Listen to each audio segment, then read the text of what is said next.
to Tomorrow Never Knows with me, Bob Wilson, and Sir Warren Brown of the Beatles Kingdom. We welcome author Terry Crain, whose latest book, Nems in the Business of Selling Beatles Merchandise in the U.S. 1964 to 1966, has been a smash hit. So greetings, fellas. We welcome you to the show, Terry. Say hello to Warren. Hello, everyone. Hello, Warren, and Bob, to you too. Hello. Thanks for having me on tonight. Hello, hello. Hi, Terry. It's nice to talk to you. And we are sponsored by Beatles Magazine. Beatles Magazine is a publication with 370 plus million visitors in all their various pages. It's read by thousands of fans around the world each and every day. There's Beatle news updated to every 24 hours, audio, video, photos, interviews, contests. You mean you can win contests? Yes, you can. Additional material and more. Follow Beatles Magazine, the most complete online coverage. 24 hours a day. And how many days a week, fellas? 8 days a week. I think I know one of the people, and so does Warren, who wrote, one of the introductions in the front of your book, Jude Sutherland Kessler. Hello, Jude, or as I say, hey, Jude. Tell us a little bit about Jude, will you, Terry? How did she come to write that in the book for you? Well, I've known Jude for a few years now, and she's probably one of the kindest and nicest people that you will ever meet. She's done a lot for me. Her books are fantastic, I think. Their storytelling and their details in it. And she's helped me personally numerous times when I first thought about getting into this authorship and everything. And she was telling me some do's and don'ts about what to do and what not to do. Back when I still worked at a community college here in Southern Illinois, Jude came to our college and gave a great speech about the Beatles and everything. So just overall, she's just a fabulous person. And I thought of her first, turning to her first to try to help with an introduction to the book. And she also gave a nice little piece inside the book and gave some images that I then printed into the book. I have the pleasure to meet Jude myself, not in person, but over the radio. And she has helped me 100% also. So I know where you're coming from, Terry, and she is the sweetest woman on this earth. Exactly. And if she's listening now, we'll all tell her a good hello, because we can't wait for her next book to come out. Hello, Jude. Sha-na-na-na-na-na, hey, Jude. But you'll be listening to us on tape after we clean this baby up. Now, Terry, if you were going to describe your book to somebody who hasn't seen it yet, many people have, how would you describe the book to someone? Well, when the Beatles first hit the U.S., especially right after the Ed Sullivan Show, there was a deluge of business people wanting to make items about them. And in the U.S., they made about 150 items surrounding the Beatles, whether it was games or dolls or jewelry or shirts and all this kind of stuff. And that went on to right around 1966, 67, where I think there's a natural dividing line right there. And then the Yellow Submarine items came into play. So my book is about the initial first 150 items that hit all the shelves at Woolworths and Ben Franklin and JCPenney's all over the U.S. And it takes you through those items and lists them all and tells you a little bit about each one. Now, one thing about the book, and I've told this people, it is not a price guide. If you're looking for a book to buy that tells you how much all these items are worth and what you could get for them in your collection and everything, well, my suggestion is do not buy the book, because nowhere in the book do I list any prices. I don't really care of what an item's worth or not worth, and that might sound odd, but what I always wanted to know was kind of the backstory behind the item. What company made the item? Could I find a design of the item before it came out to the public? Who designed it? When did it come out? That kind of thing. Were there any neat stories around the design of the items and all that? So that was more of my approach to this book. It tells you about the 150 items and gives you a little bit of detail into all those things. Well, what I like about the book, and it's like kind of like a coffee table type book, but it has, the text you wrote is wonderful. But I like being able to see those items that I have some recollection of from when I was young that were in my household. You know, like my sister is 8 years older. I shoved that in as a needle.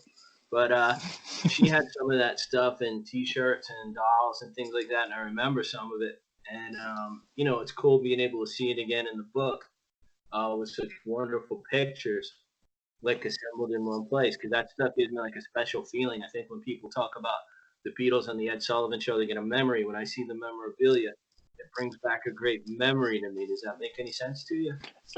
What is interesting that has happened since I did the book, there's been two things that have kind of came out that I've seemed to have a recollection of now. Is one of them, I would have people who would come up to me and say, you know what, I lived through this. I was here. I bought all this stuff. I did all this stuff, but I only knew of about 30 or 40 items. I had no idea there was this many items. So I think one thing about this book is brought things to people who thought they had all of the items and they had no idea some of this other stuff existed. And the other thing that I think has been an important realization for myself is that this book seems to come with a wonderful memory trigger. And that's what I call this book now, is people can read this, they can look at these items and they can remember, oh, I remember that I had that, or I remember I saw that at so-and-so's house, or I saw that on the shelf at so-and-so.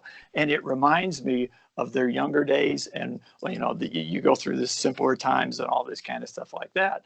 But it reminds them of when they were young, of what cool things were going on at that time, and it helps bring back those memories for people. You know, and maybe they have done it, and I've just missed it because I missed so many things. But I was wondering if they ever remade any of these things, or your book might lead to some of these things being reproduced. Because I know I've seen like the Beatles cartoon show stuff come out again, but it'd be interesting to see if somebody, maybe Apple, I don't know, as I guess they have the rights to everything, like would remake some of this stuff. Yeah, they've got the rights to all this. I've heard various things about, you know, trying to get some of them back and all that. I talked one time to the guys that made the Beatles models. You know, the company that made that. They told me they had actually reached out to Apple before about, should we bring some of this stuff back? Should we, the Revell models, and that kind of stuff? And they really didn't get a very one way or the other answer to this kind of thing. So I think I don't know. I think Apple's probably not really excited yet about bringing stuff like this. You know, they bring out the newer stuff like that, and it seems to be going okay. So that maybe add to some of the lure of some of this stuff, is this stuff has been made, and this might all that's you're going to get was from the stuff from the 60s now. So let's savor it while we can and while some of it's still around.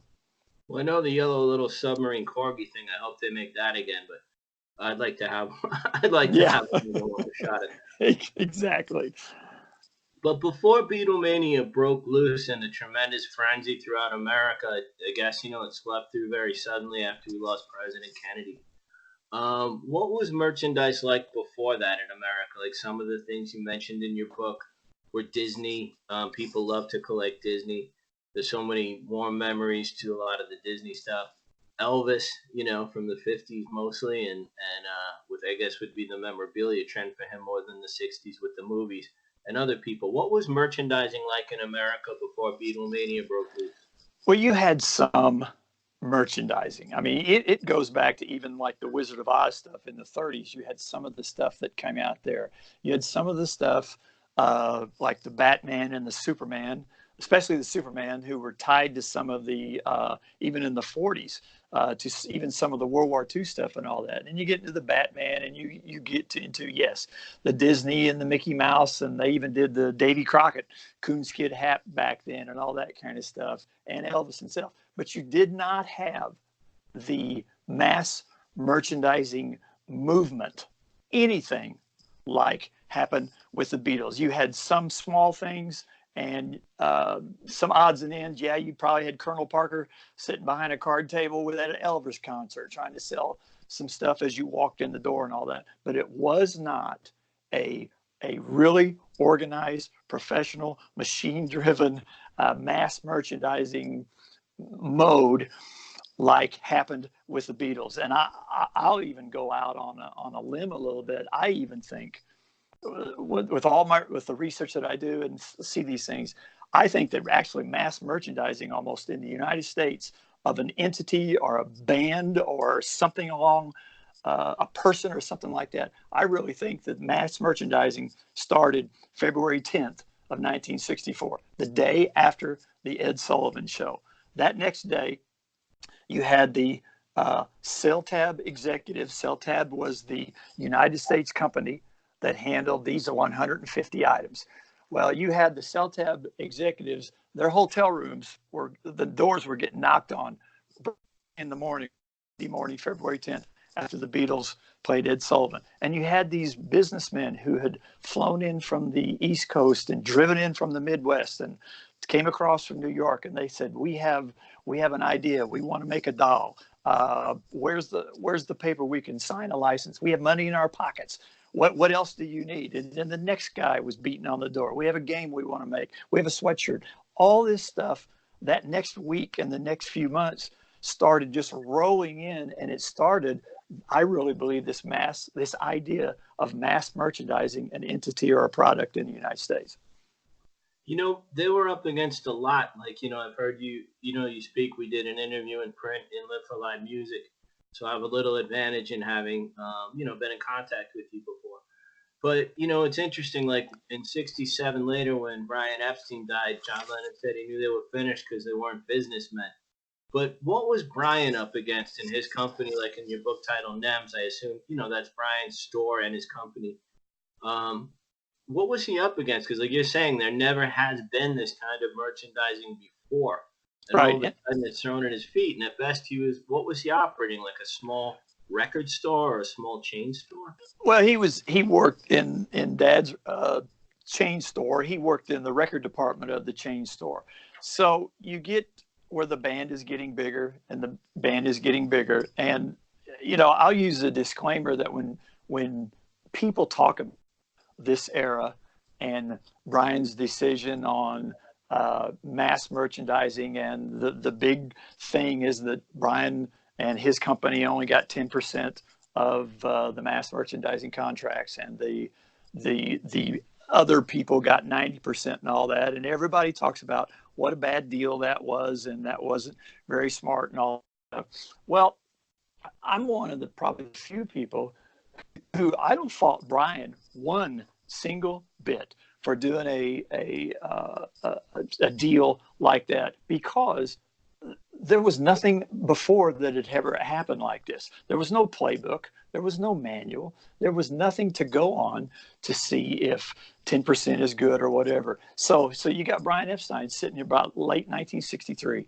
You got him sitting there both in the UK, we're talking about UK items and the US items, and you're going to go, he's probably thinking to myself, he's probably thinking to himself, and he thinks, you know what? He says, let me get this straight. All I got to do is give you a couple pictures, and all I got to do is let you use my band's name, and I don't have to do anything else, and you're going to give me 10% of whatever money comes in. This is the greatest thing in the world. I don't have to do a thing. And there is no playbook or anything that tells him whether that's a good idea or bad idea. The Beatles could have lasted 4 months. And so with him getting this kind of deal, he probably thought it was great. And everybody now that talks about, well, it was a bad deal and all that stuff, sure, we've come to see that now. But everybody now has the idea that they have hindsight. And hindsight makes all of us brilliant with 20/20 vision. So, I think that Brian did the best he could. I have no problems with how he did it, what he did with his 10%. Did he realize he made a mistake a couple months later? Yes, he did. He realized it. He had his lawyers and everything.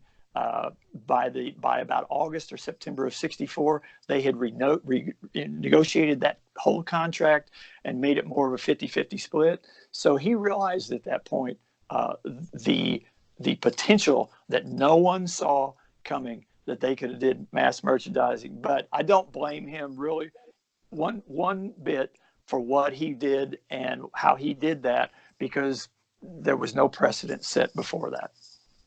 Well, if you take a group like the Rolling Stones, their image was, I think, harsher from the beginning, and some of the other British invasion bands didn't have the popularity of the Beatles, and the Beatles were kind of quote cute. So like they segued better into making like a doll or a cartoon character much more than say the Rolling Stones, might have.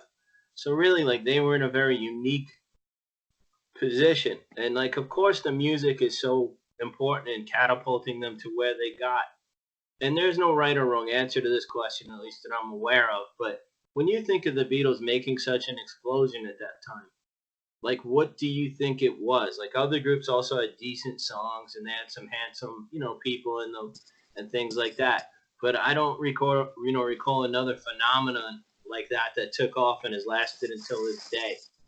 Like, and nobody could have known they were gonna Paul would still be writing songs and Ringo would be performing to a date like this. But just in your own mind, like not a textbook answer. So I know you're an educated man, you're in a college over there. But what do you think propelled the Beatles to such heights? I besides the uh, music and besides the personalities that all of them possessed as a group and then individually and all that, I think there are so many different side stories or whatever that make the group so interesting that maybe some of the other groups didn't. And one of the side stories that I'll use because I play music myself. I play guitar and all that. And when you think more about recording at that time, and when you look at maybe the Hermans Hermits or the Beach Boys or the Byrds or some of these other bands like that, and you actually see who played on the record that came out over the radio, and you find out when you do that, it was the Beach Boys singing, but so and so played guitar, so and so played drums. It had nothing to do. Yeah, the Wrecking Crew and all that kind of stuff. And other bands are the same way. And the more that you research even stuff like that, the more you find out that all these bands who we all thought in the 60s, oh my God, these guys are great. But on the record, it's not really a lot of the people. The Beatles were not that way. John played guitar, George played guitar, Paul played bass, Ringo drums, they played piano.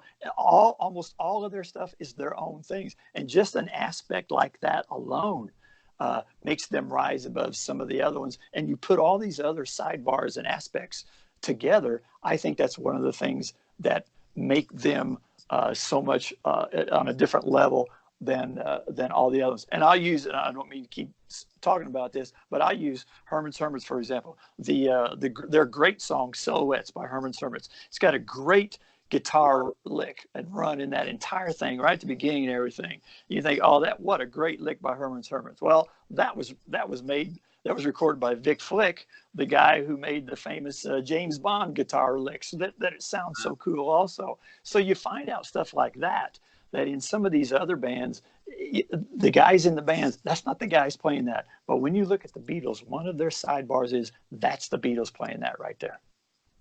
And I might be misremembering, but I think even later on, I reserve the right to ask you one bonus question at the end of the show because I'm a big Hermans Hermits fan. And I know you've interviewed Peter Noone, so I want to ask you about that later. But I think even Jimmy Page played on one of their records. Or some of their records. On Herman's Hermits, Jimmy Page, one of the session musicians on a lot of the songs around that way. So, and which is a whole nother aspect of 60s music, to finding out who really did play on some of these things and what an interesting dynamic that all was and how everything meshed together. Now, some books, when you pick them up, they're printed on very thin paper. They're good to read, and they're kind of knock around copies, which is okay. I'm not I don't mean to insult that. But your book is on very heavy stock paper and it's beautifully printed with color inks, and it really brings the memorabilia about. Was there any decision or talk before the book came out about how it would be presented? I think it came together wonderfully, like to preserve the memorabilia in one place. I think you did a unique job. Like I don't recall someone else doing this before in this depth. I think it's a really cool book, and I like pictures, Sometimes I read your book for the pictures, like some people do. But it's like, well, that's for the text. I'm sorry. I read the text. I read this for the picture. But how did you decide to put the beautiful? How did it come about in such a wonderful package for the book? Well, I think one of the things that I realized about my own research and all that is, yes, I did all this research for the book and got these ideas and all things, but I have a lot of Beatle books sitting on my shelf right here in front of me.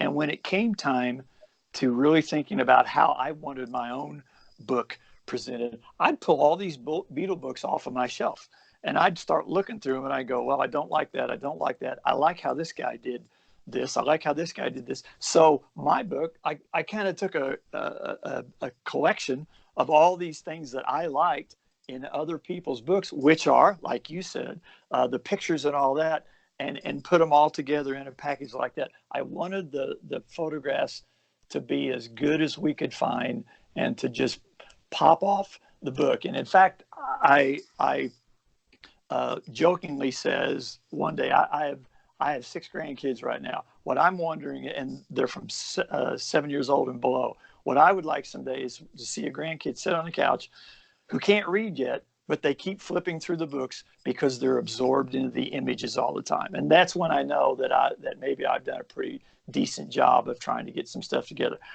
I have a wonderful, wonderful guy named Andrew Croft who helped me do the book. Andrew has done some other Beatle books. He's a Beatle collector himself that I actually did not know when I first contacted him about helping me with the book. And fate intervened, and Andrew and I worked quite well together. I had an idea of a book. I used the same software that he did, which made it light years ahead. And I would send him ideas with some pictures and some images. He'd send me back some ideas, and we go back and forth with this. And he took my general idea that I had and took it to a whole new level. So I got to give some wonderful credit to Andrew Croft. But we wanted a book where the pictures just popped off and it drew you in. Well, you definitely accomplished that. And I know you said to people, and this isn't the place to go if they want to find out what something's worth. I guess you can comparative price shop on eBay. But when I look through the items, my favorite one, not thinking of, the value of it, my favorite pick would be simple. I guess everybody has, different tastes for different reasons, but I always like baseball pennants. And I really like the pennant that they have on page 75. If I had to pick one, I'd pick that. What's your favorite stuff in there? Maybe some of the stuff even you hadn't seen before. Like, what are your favorite couple of items in the book? Well, and I'm not going to say it's a cop-out that I like them all, but I do like them all. And I think one thing that makes it a little different for me is I don't look at them for the monetary. So I can take the record player that some people I've seen out on eBay before for maybe $10,000 and more now. I can take the record player and set it right next to the Beatles handkerchief, which maybe be worth 35 or 40 bucks on eBay right now. And I really, really enjoy them both. I mean, that's just the way I look at these things right now. Now, I will say there are a couple items out there that are just the coolest because they're the goofiest and the wackiest stuff out there. And my favorite of that probably is the grow hair on the Beatles item. You can't beat that. I wish we could do that on the rest of us too. You would send off for this piece of cardboard that came to you in an envelope, and this piece of cardboard had 4 places on it, one for John, George, Paul, and Ringo, and all that, and it had kind of like perforations on there, so you kind of tore off or cut off John, and you took the John piece of cardboard and you put it in a glass of water.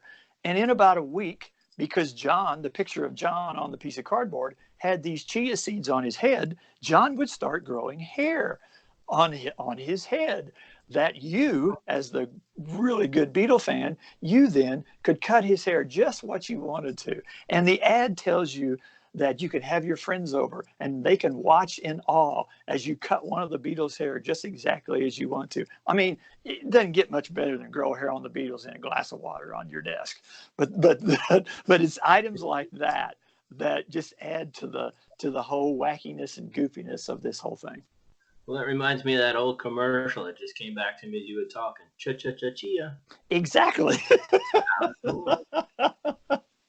But my partner here, Warren Brown, is like a really talented artist. So I know he must be, I'm taken by the book, but I know he loves, the graphic art. So I know he must be like chomping at the bit here to get it and talk to you about these pictures and this stuff. So, Sir Warren, please take over. And thank you, Bob. Yeah, Terry, as Bob just said, I'm a graphic artist.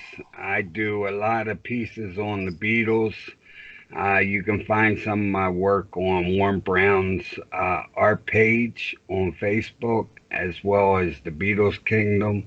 And we also have Tomorrow Never Knows page with Bob Wilson and Warren Brown. Are you an artist yourself?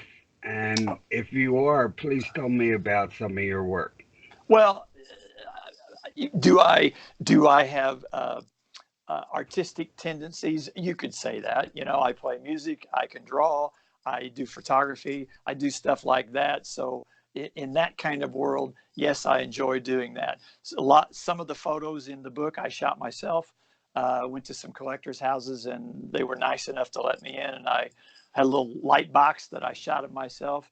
And one of the interesting things I think about the book is if you're looking for an image or you're looking for certain things like that, and as you guys probably well know, the Beatle people out in the world of social media, whether it's Facebook or whatever it is, Beatle people love to share their collections with you. And if there was ever a time that I needed, somebody send me a picture of Girl Hair on the Beatles because I can't find that. Well, somebody had that, and somebody would take it from their own collection, shoot a wonderful picture for me, and send it to me. And it was digital quality that we could use in the book. So there are a lot of different things besides myself. Andrew Cross shot some. Dennis Daly, who is a wonderful collector, we used some of his images, and Jeff Augsburger allowed me to shoot some of his collections. There's wonderful images out here that people would just open up and give things and say, could you use this, use this? Now, some of them weren't the quality that we used, but a lot of them were. And we just used this to our advantage of opening up in the Beatle world to be able to put some of the graphics and everything that you see out there. But yes, Warren, I guess you might say I have artistic tendencies. How's that? And that is great. It's a good answer. And if them pictures in that book are your work, you do an awesome job. Well, thank you. And it helps when you get some equipment that makes you look a little bit better and helps you put things together. I know how that goes, believe me. Well, I would love to design a piece of artwork for you, a page, banner, or whatever else you would need. Is there anything that I could do for you? Well, we'll see what we can do. That sounds like a wonderful next project that we can get into and take off on. And I would love to do something like that. Yeah, It's a gift for any guest, just so you know, it's a gift. Gotcha. We're not plugging his art factory here to sell stuff. I understand. He likes to give something to every guest for coming on. Sounds great. Thank you, Bob. All right. Did any of the Beatles have more selling power than the other three, and or are they pretty even in that regard? Well, I think when these 150 items hit, I think the band as a whole, items that had the band as a whole and all that did pretty well. There are, though, these, and here we go with the side stories again. There are, though, really interesting side stories. For example, the Colgate Palmolive Company out of, I think, New York, they were going to make the Beatles bubble bath, which I have one of their things sitting right in front of me right now. Mm-hmm. And they wanted to do market research because they weren't sure if the Beatles were going to last, and they weren't sure if they should do all four Beatles in bubble bath.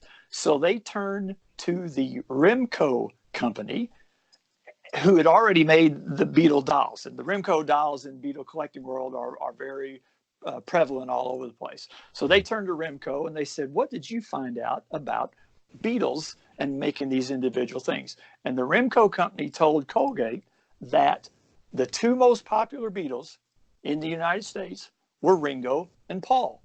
And in fact, They said that in the Rimco dolls, Ringo and Paul outsold John and George 5-1.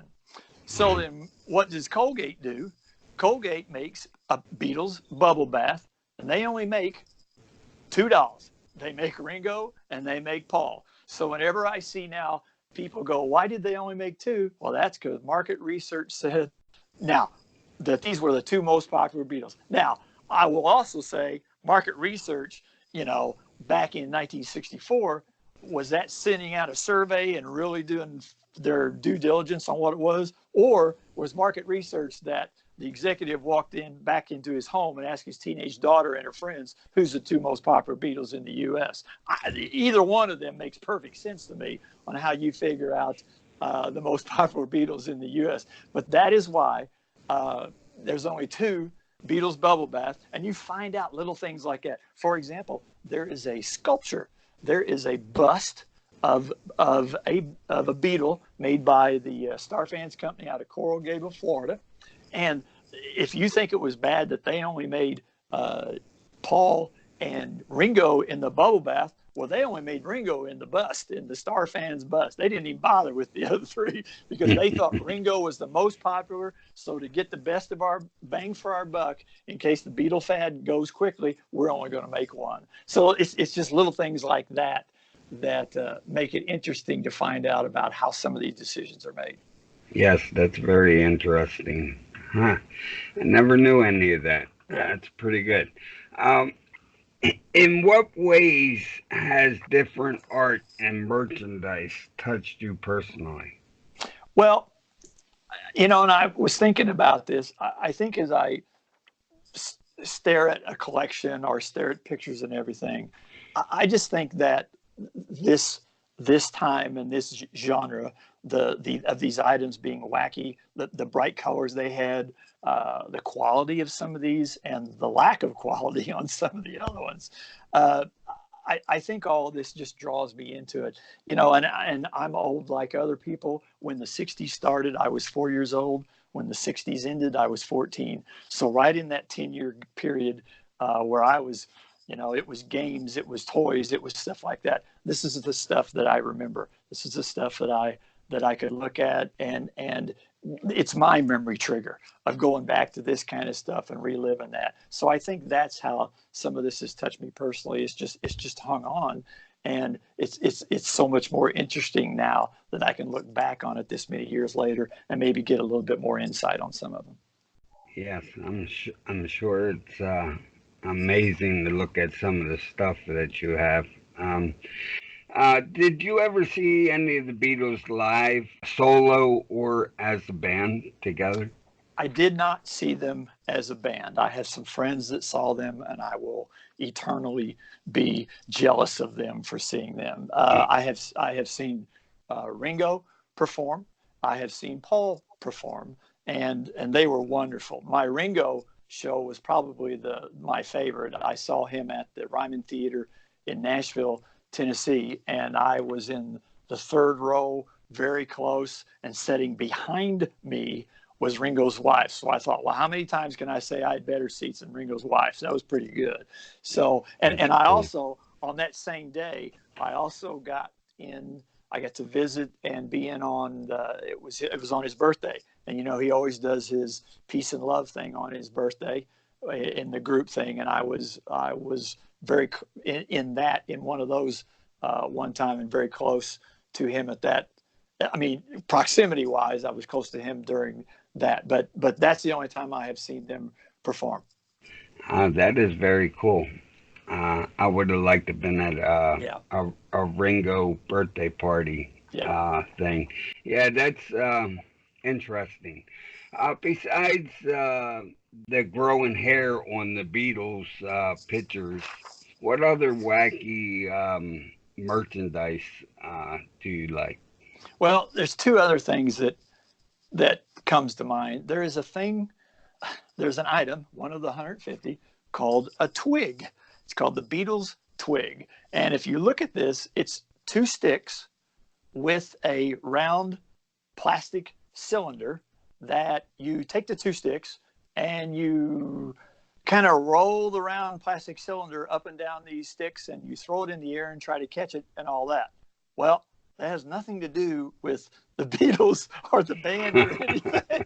And I don't even know what actually the game you're supposed to play. But by golly, somebody got the license for it, and that's out there. It was out there on the market. And the other thing that I think is just weird as heck was this thing called the Hummer, and it was a long cardboard tube with a plastic mouthpiece on the end, and it had the pictures of the Beatles up and down the tube and everything. And what you did was you literally put it in your mouth and you hummed Beatles songs, and that's why it was called a Hummer. So you walked around all day humming "Can't Buy Me Love" and humming it on your Hummer. Now, at least that had a little bit more connection with music than the Twig did.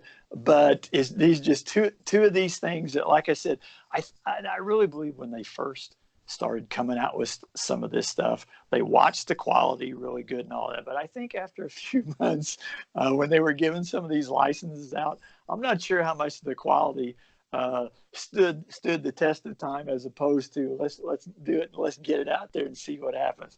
But those two things plus the girl hair on the Beatles is just these weird, wacky things that I think keeps drawing me and other people into these kind of items.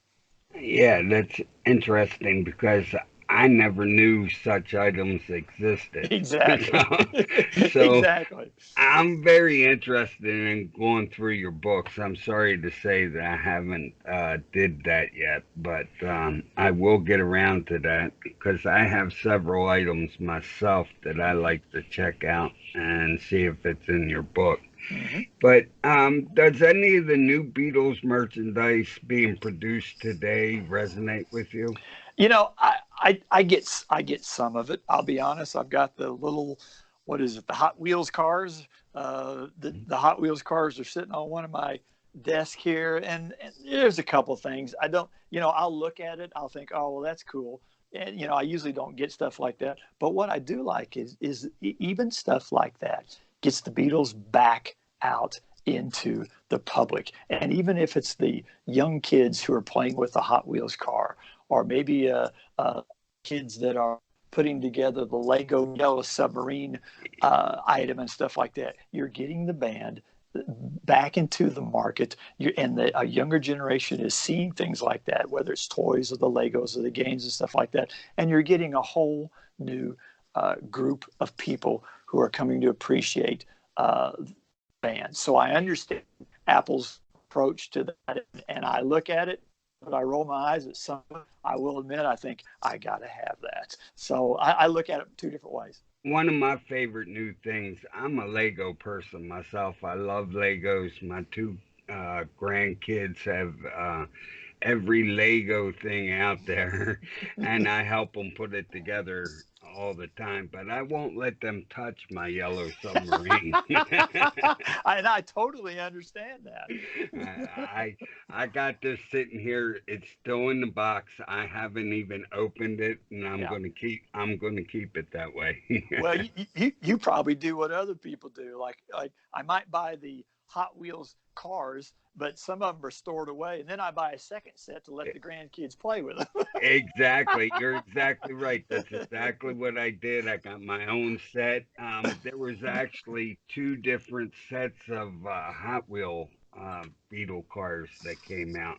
I have both sets, and I bought both sets for each one of my grandkids. You're There right. you go. Yep, there you go. And You got to figure this stuff out. yeah, yeah, they're not allowed to touch my stuff. They come over and they come in my office and they look around. They want to grab everything, and I said, "Don't touch. This is not a toy." I totally understand that. All right. With all that being said, I'm going to hand it back to the bulldog. Hey, bulldog, your turn. I'm here, so Warren. As you were talking before eloquently about, what Brian Epstein was up against, not knowing there was going to be such an onslaught, of, something being sold like that, an industry had been created, basically, you were saying. Right. In your thoughts now, like, in the shows you go to see, And we, you walk past the merchandise table today, and like, what a difference. I mean, I'm sort of leading into the answer of the question, but I want you to take it from me and expound on it. But like, you can buy a VIP ticket, and this is after you're gouged $20 for parking. Yeah. You can buy a VIP ticket with a T-shirt and like a laminate that doesn't get you anywhere or something, and meet and greets and Yep. shirts that cost, you have to take a second mortgage out for. Mm-hmm. But I'm sort of leading into an answer because I think it got a little bit, tainted. But what do maybe you think differently, but what do you think about merchandising today and what it's become when you go to a concert? Well, even though everything you said is true, right now it's part of the deal. It's part of it. So you cannot be surprised anymore when you walk into any concert. And you know what? It doesn't matter if it's Paul McCartney or the Beatles tribute band who's playing at the local gymnasium across the street from you. Whichever one you walk into, there is a table now. There is a table where, and now Paul McCartney's got the whole genre and everything set up and all that kind of stuff, where you stand in line for an hour to buy the T-shirts and all that. But you walk into the tribute band's front lobby of the local gymnasium, and they've got their table out there too, selling their T-shirts, selling their buttons, selling all that stuff. So it has become just a part of the business now. And yes, it can taint one, because you can stand there in line for 45 minutes before the concert and realize that T-shirt right there is going to cost you $35 to $40, and you're wondering, my God, that's a lot of money right now, especially for what I just shelled out for the tickets to this thing and everything. But whether it's right or wrong, you understand that is the way that it happens now. And unlike Brian Epstein, who didn't know that's the way it was supposed to happen now, because nothing like that had ever been. Well, now you know it's going to happen, and I just take it now as that's part of the deal. But it is getting more and more interesting to me is when I walk into some other of these groups and some of these performances, and no matter where you at, they're hawking something right to you. Get a picture with the band for X amount, buy our CD, buy our hat, buy our logo, buy our pen, buy whatever it is. It's just that everybody now thinks that way. Everybody now thinks that what else can we do to market ourselves out in this world now? Excuse me there for a minute, Bob. Terry, you were talking about the T-shirts being $35, $40. The last concert I went to of Paul McCartney's, the shirts were like 60 and 70 and higher. Maybe I heard the Beatles magazine endorsement. Now listen to this. I sell my T-shirts for $20, $20, and people look at me like, why so much? Yeah. And I'm like, go to the concert and buy one then. You might be able to get it for cheaper. Yeah. You're exactly right. It's and you when you think of the entire package, when you think about, and I'll use the Ringo concert, I'll never admit how much I paid for those tickets. It was way more than I had ever thought I would pay for a ticket in my life. But I wanted to go, and I wanted to sit where I sat. But it's just amazing that you do that, and you could have had the opportunity to buy all this other stuff, and you maxed out your credit card when you're at some of these things right now. But you know that it's going to be that way. So you found that T-shirt for $60, but you really shouldn't be too shocked, because that's what this has gone now. And if you think that's too much money, look at the line that's standing there to get those products, exactly, whether it's before the concert or after. That you can't even fight through that line. They're so huge. So it's working for them somewhere. Yes, exactly. And after one of them concerts, my last one was Paul McCartney, and after one of those concerts, it's like Christmas. A week after Christmas, you look at your credit card bill, and and you got to get a second job to pay for it. Yeah, but you were in the moment, and at that moment, that was the thing to do. Exactly.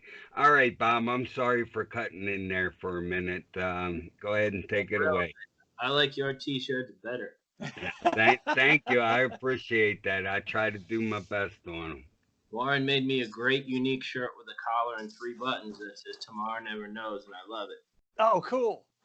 But And I I got don't even put it in another. the dryer. I just hang it up, and I refuse. I Yeah. try and keep it as long as I can. Yeah. I got another one on the way for you, Bob. You Glad just I gonna mentioned have patience. you're gonna have to wait for it though. They're a good. All right. Some of the bands, like I used to cover live shows with my friend. Give him a little plug. He's a great photographer, Wayne Hershaft. He shot everybody. Sounds like he's a gunslinger in the Old West. He's photographed everybody. But we would go to shows, and you get to know people, and just to follow the train of thought we were on. Some of the bands, like even the Ramones, who been done for a while, like most of the money they made was in T-shirts because they were playing smaller venues. So it's like a real big divide between the big act of, say, a Paul McCartney, and maybe he gives a lot. I know he supported charities before and things, but I mean, and then a smaller band, the only money they make might be on the T-shirts. So the shows are awash with what they have to pay to tour and then play a smaller theater. So it's just a real interesting disparity in the industry that I became aware of from covering some shows and getting to meet people. And they're on the road all day, and you think they're a pretty big band, but they're really making money off just the merchandise. So it's like a real big spectrum, Exactly. in the Yeah. live shows. Like if Exactly. you make it huge, like a major hit band, it's all gravy. But for the smaller bands, it's paying the rent. Yep. Just any thoughts on that? I didn't mean to orate with Bob's opinion.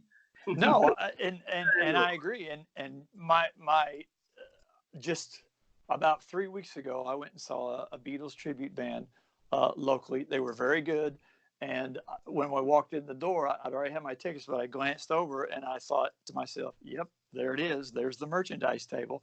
And this is just like I said, the local band playing just a small theater. But as you said, they had one, if not two tables full of their stuff, and they had somebody who was sitting there before the concert, uh, trying to sell some of the stuff and to take care of you. During the concert, I watched this person who was at the table was then on stage later playing the piano kind of in the background. And then when the concert's over, that person's back at the table selling you some more stuff. So they utilize their people very good, but they try, as you said, they try to supplement and probably have to really supplement their income by doing that because they're not playing the New Yorks or the Los Angeles or the Chicagos. They're playing the small towns and everything, and there has to be another way for them to make their income.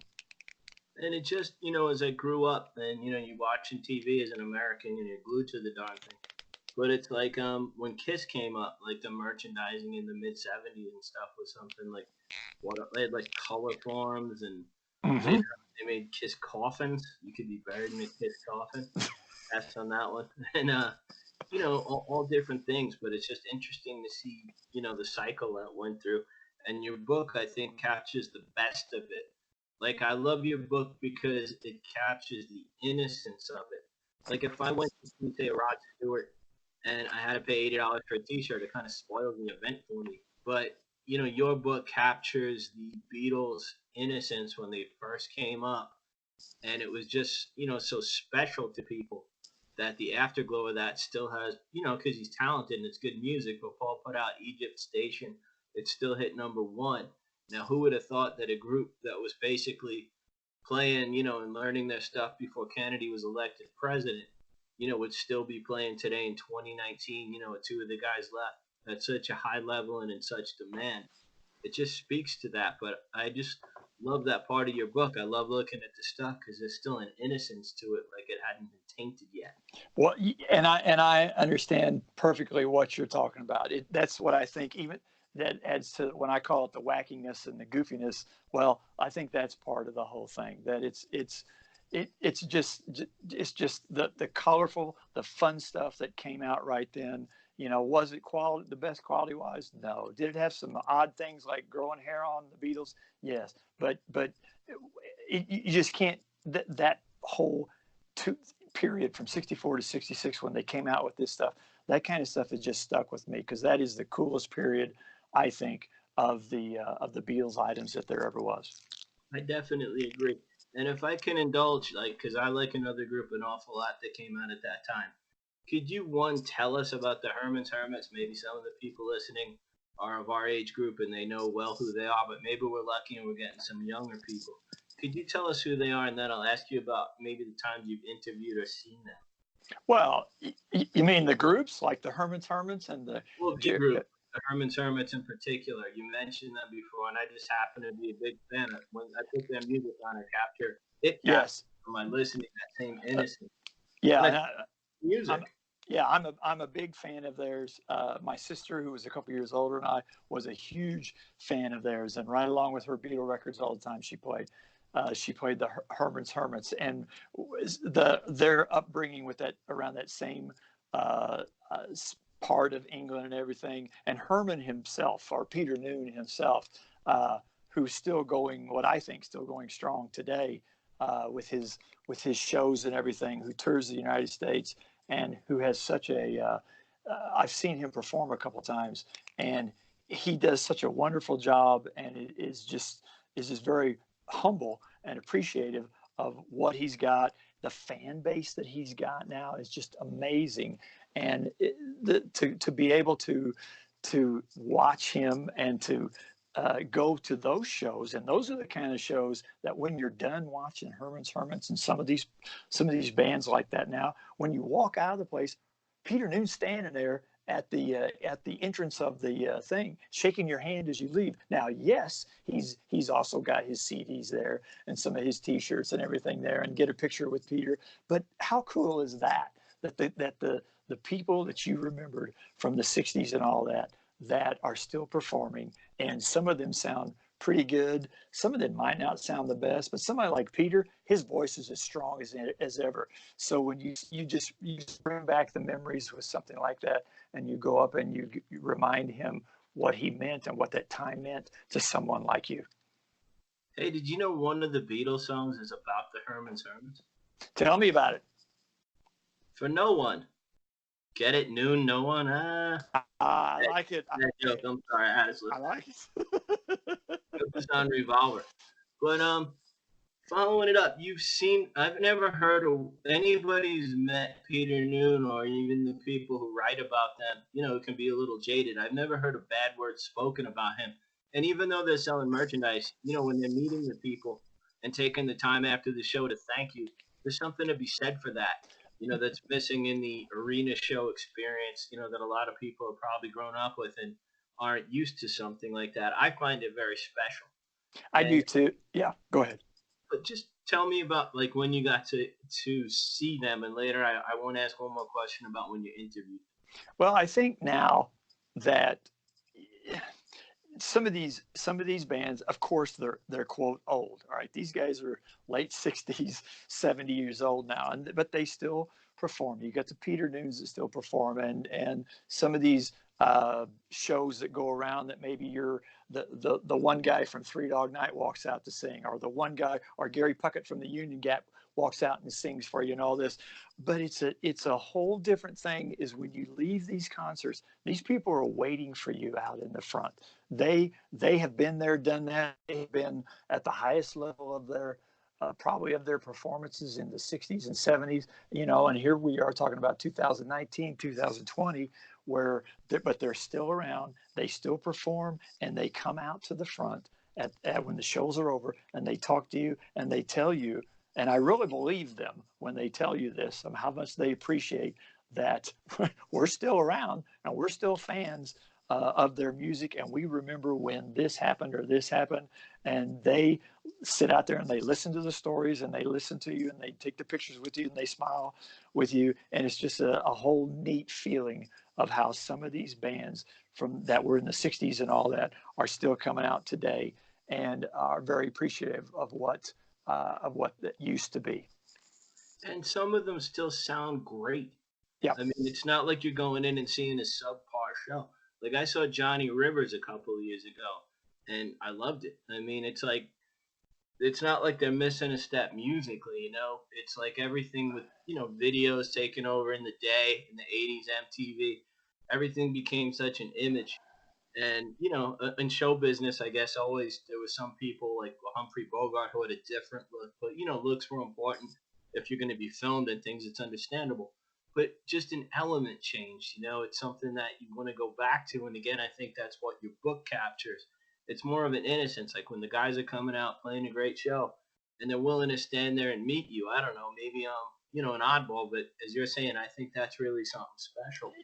I It, just wish somehow we could recapture that, which your book does, and that's one of the reasons I love the book.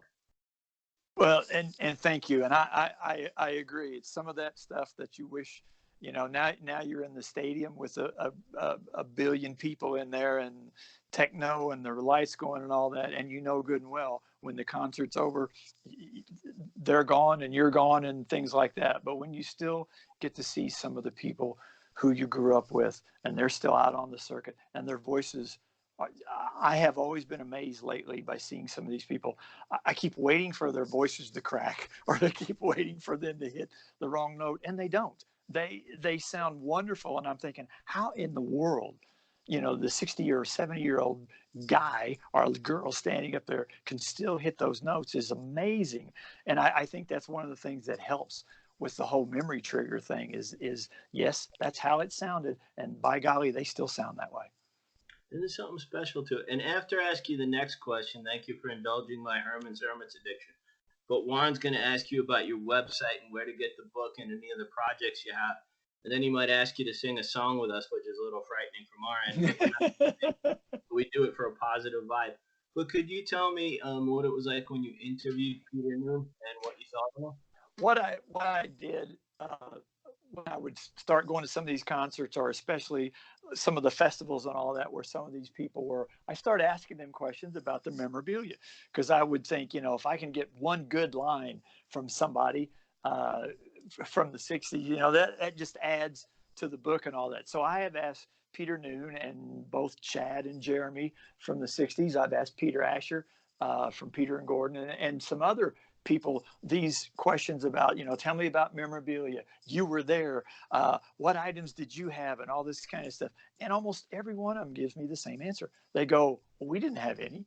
They said we were in the middle of the British invasion themselves. They were in the middle of something themselves. They didn't have time to go down and buy a Ringo doll. They didn't have time to worry about could they grow hair on the Beatles. They were so intense and everything with their own and taking care of their own stuff and their own music and all that, that this was something that just really didn't enter into their focus at all, was taking the time for memorabilia or something like that along the way. And that's one of those things when it's going on, you wish you had hindsight back then and would have bought all this stuff. But many of these former rockers or still rockers right now that I talk to, they're very appreciative. They love all the old stuff.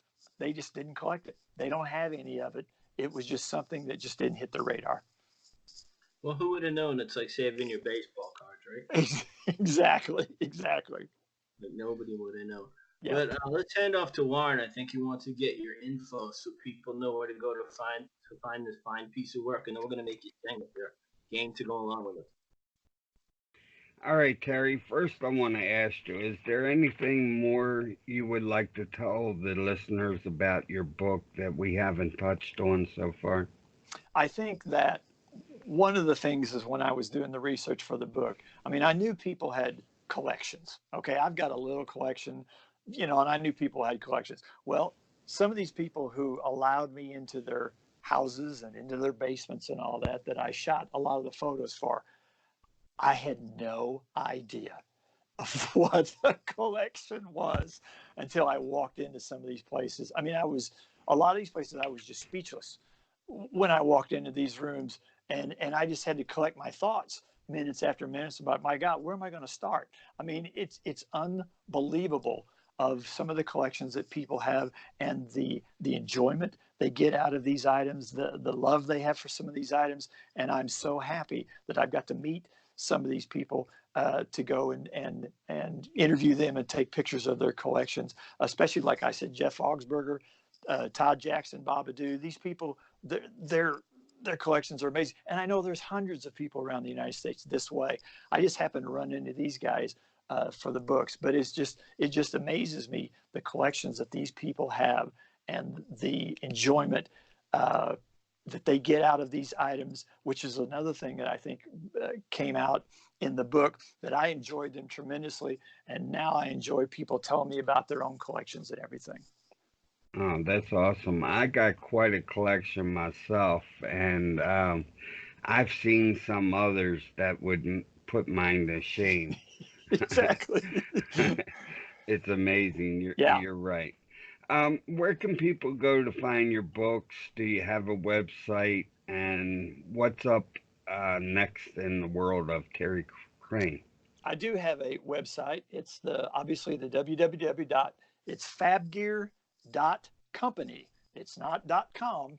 It's fabgear.company. I like Fabgear because it takes, I like that word. I've always liked that word. It takes two of the cool British sayings, fab and gear, and I put them together into one word. So that's kind of what I use. So it's the Fab Gear Company, or you can go on to Amazon or eBay, and my book is out there also. And for what's next, I'm not sure what's next. I've had people ask me if I'm going to go on to the Yellow Submarine items and do that. But, right now, and just like Bob said a while ago, right now, I like this group of items. I like these 150 groups. And the thing about me is, even though the book is published, and even though I have the book is on the shelf, the book actually is in the Rock and Roll Hall of Fame now. It's on the shelf at the library and archives at the Rock and Roll Hall of Fame. But even though I'm done with the book, I can't stop researching. I just keep finding more and more stuff out about these items. And it's just, and I go, oh, I should have included that. So what I do now is I do have a digital version of the book that's out there, and I get to edit the digital version. So the digital version is a little bit different than the hardcover version, because if I find out one more cool piece of information that maybe I wished I could have included in the book, well, I slide it into the digital version. So even though it's just cool that I can keep going with research like this and just finding out more and more stuff. It's just amazing, the different things that are opening up now about these 150 items that I can keep getting more and more details about. Wow, it's quite an honor to have your book in the Rock and Roll Hall of Fame, that's for sure. That was a pretty cool. What I did was there is a process to do that, and the process usually takes about 3 or 4 weeks before they will give you a decision. Well, I got the decision in about a day and a half.